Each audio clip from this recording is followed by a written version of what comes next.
يابا شي على شي اقوى اكم كل شي. يلا شباب بنات حضروا الحافظات مالتكم المندي وعشاق المندي وتتبيلات المندي.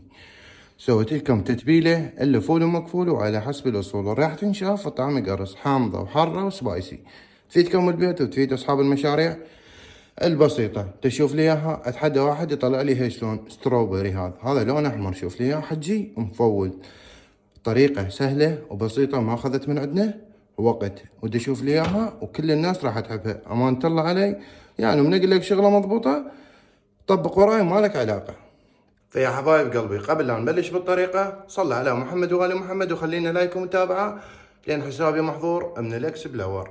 وأنا أخوكم وخادمكم الشيف مصطفى الأسدي أحاول الوصول إلى التوب 1 وأدري بيكم تحبوني وتحبون وصفاتي، بس شاركوا المقطع خلي غيركم يستفاد. تحياتنا لكم.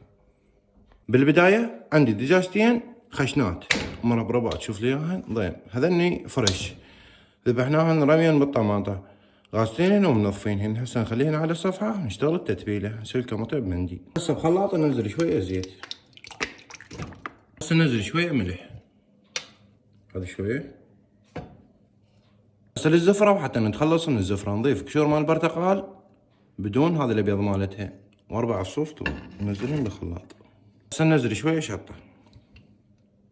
هسه للبهارات وهي اهم شي بالبداية نحتاج خاشوقة بهارات مال مندي، ماجي دجاج صبغة مال مندي حمرة مو برتقالية، بابريكا، لامندوزي، فلفل اسود، زنجبيل مطحون، فلفل احمر، بهارات تتبيل ماشوة او شاورما، وثوم مطحون وبصل مطحون. نجي ننزلهن بالخلاط،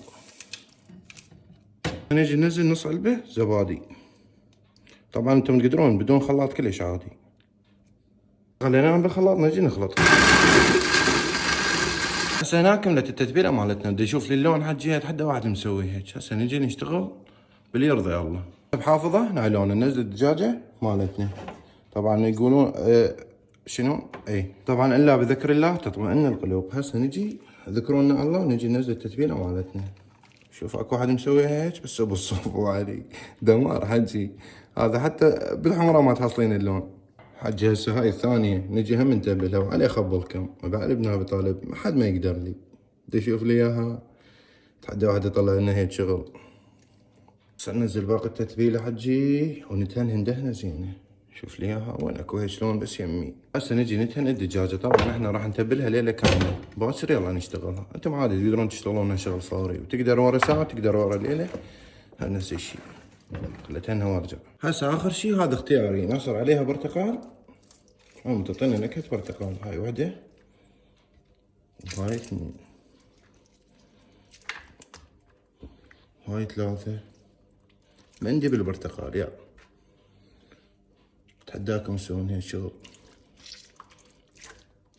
هاي كملت التتبيلة مالتنا وعليكم من مليون عافية. طبعا احنا راح نتركها بالثلاجة جوا على برودة، مو نفرسها على برودة. باكر يلا نشتغلها. لا تنسون دعمونا بلايك ومتابعة وهاي قلبي. هسه اخر شي لفيناها بنايلون وراح ندخلها للثلاجة ليلة كاملة. باكر راح نشتغلها. انتم تردون تشتغلونها شغل فوري كلش عادي، تقدر ورا ساعة تقدر فوري.